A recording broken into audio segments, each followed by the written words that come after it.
അല്ല, ഇത് കോടതിയിലാണ് കേസ് വന്നത്. അപ്പോൾ ഇന്ന പോയിന്റ്സ് വെച്ചിട്ടാണ് 2 പോയിന്റ്സ്, ഇത് ലോട്ടറി ആണെന്നും കേരള ഭാഗ്യക്കുറിയുടെ സെയിൽസിനെ ബാധിക്കുന്നുവെന്നും പിന്നെ ഈ വില 40 രൂപ അമിത വിലയാണെന്നും ഒക്കെയാണ് കോടതിയിൽ വന്നിട്ടുള്ള പരാതികളിൽ പെടുന്നത്.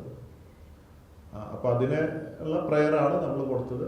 2B പ്രകാരം ലോട്ടറി ആക്ടിൽ വരുന്നില്ല, ടിക്കറ്റ് വിൽപ്പന നമുക്കില്ല, ചായ വിൽപ്പനയാണ് എന്നുള്ളത്.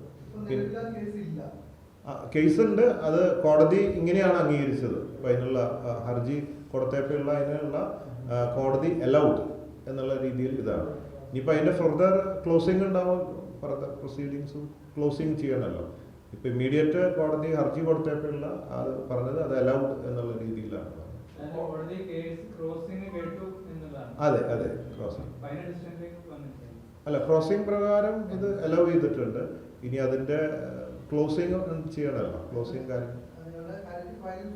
ഫയലിൽ സ്വീകരിച്ചു, അത് ക്രോസ് ഉണ്ടായിരുന്നു. അപ്പോൾ ഇത് അലൗഡ് ആണ് എന്ന് പറഞ്ഞു. ഇതിൽ വരുന്നില്ല എന്ന് പറഞ്ഞു. അതായത് 2B, അതായത് ലോട്ടറി ആക്ടിൽ ഇത് വരുന്നില്ല എന്നുള്ളത് പറഞ്ഞു. അതെ, മേപ്പാടി പോലീസാണ്. അതെ അതെ, അല്ല അല്ല, നമ്മൾ കോടതി പോയപ്പോൾ പോലീസ് കോടതിയിലേക്ക് കൊടുക്കുമല്ലോ, അങ്ങനെയാണ്. അപ്പോൾ നമ്മൾ കൊടുത്ത ഹർജി ഇതാണ്, ഈ 2 പോയിന്റാണ്. ഈ വില നിശ്ചയിക്കാൻ കമ്പനിക്കുള്ള അവകാശമാണ്. അതായത് കമ്പനികൾ എനിക്ക് തോന്നുന്നത് 38 രൂപ മുതൽ 125 രൂപ വരെ വെക്കുന്നുണ്ട് 100 ഗ്രാമിന്.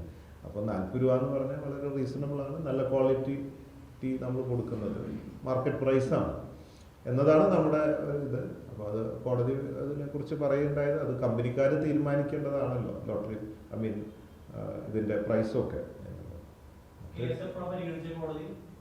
ഇന്നലെയാണ്. ഇല്ല, ഇനിയിപ്പോൾ എനിക്ക് തോന്നുന്നത് സ്വാഭാവികമായിട്ട് ഇത് ക്ലോസ് ചെയ്ത് പോകാനുള്ള പ്രൊസീജിയർ ആയിരിക്കും സാധാരണ.